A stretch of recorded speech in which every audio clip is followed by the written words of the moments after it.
جہاں پر باتیں کی جاتی ہیں کہ اب پاکستان میں اسلام کی ضرورت نہیں ہے،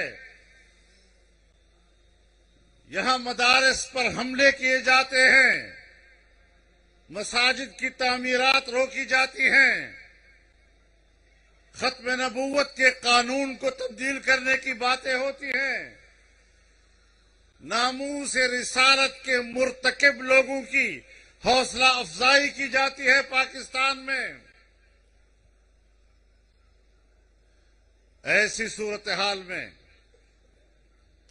یاد رکھو ہم ایسی جماعت کی حکمرانی تسلیم نہیں کرتے کہ جس کی حکمرانی صرف اور صرف اسٹیبلشمنٹ کے مرہون منت ہے اور جس میں عوام کا کوئی دخل نہیں ہے۔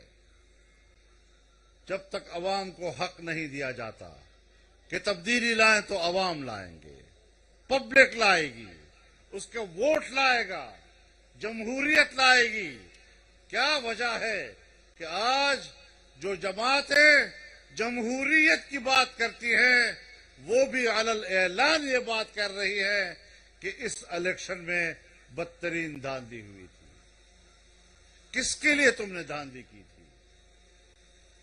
نااہلوں کو قوم کے اوپر مسلط کرنے کے لیے، ریاست مدینہ بنا رہے ہیں،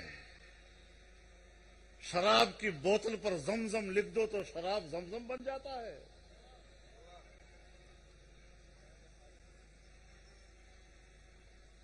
ان کے ہاں تو شراب کی بوتلوں کو بھی شہد کا بوتل کہا جاتا ہے۔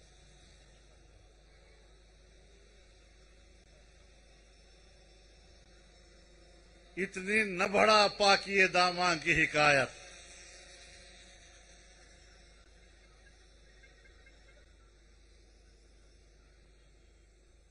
ہم آپ کو جانتے ہیں۔